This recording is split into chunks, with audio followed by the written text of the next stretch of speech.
హైడ్రా మరింత దూకుడును ప్రదర్శిస్తోంది. అక్రమ నిర్మాణాలపై ఉక్కుపాదం మోపడమే లక్ష్యంగా జెట్ స్పీడ్ వేగంతో హైడ్రా ముందుకెళ్తోంది. హైదరాబాద్ జలవిహార్ నిర్వాహకులపై హైడ్రాకు ఫిర్యాదులందాయి.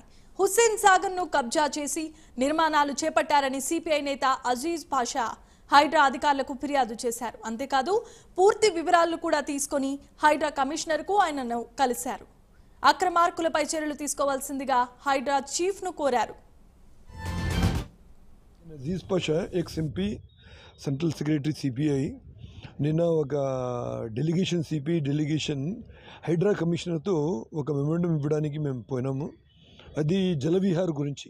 నాతో పాటు స్టేట్ అసిస్టెంట్ సెక్రటరీ బాల్మల్లేజ్ గారు, ఇంకా national executive committee member Pasya Padma గారు, మేము ముగ్గురం కలిసి ఒక మెమోరాండం ఇచ్చాము జలవిహార్ గురించి. ముందుగా ఏంటి అంటే హైడ్రా కమిషనర్కి అనుమానం, ఇది మన మ్యాండేట్లో వస్తుందంటే 100% మేము మ్యాండేట్లో ఉంది ఇది.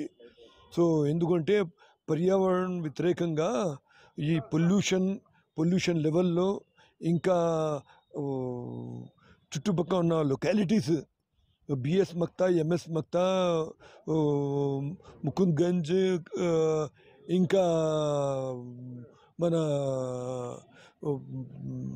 ఈ బేగంపేటలో ఎన్ని లొకాలిటీస్ పైన ఇది ప్రభావం ఉంది. సో కనీసం ఒక 15 to 20 లక్షల మంది పైన ఇది ప్రభావం ఉంటుంది. సో మీరు ఈ విషయంలో తొందరగా చర్య తీసుకోవాలి అని మేము చెప్పడం జరిగింది. ఇంకా ఏంటంటే ఆ హిస్టరీ చూస్తే మేము మెమోరాండంలో రాసి ఇచ్చాంలేండి. 2000లో 35 సంవత్సరాలు లీజ్ ఇచ్చారండి చంద్రబాబు నాయుడు హయాంలో. సో ఈ పీపీపీ క్రితం ఉంది, ప్రైవేట్ పబ్లిక్ పార్ట్నర్షిప్, అంటే 20% గవర్నమెంట్కి ఇవ్వాలి. కానీ ఏమి ఇస్తున్నారో తెలియదు. ఎందుకంటే డైలీ ఆయన ఇన్కమ్ 15 to 20 lakhs ఉంది. కానీ ఆయన చూపిస్తున్నారు 1.5 to 2 lakhs చూపించి అండర్ రిపోర్టింగ్ చేసి గవర్నమెంట్కి ఏమి ఇవ్వడం లేదు.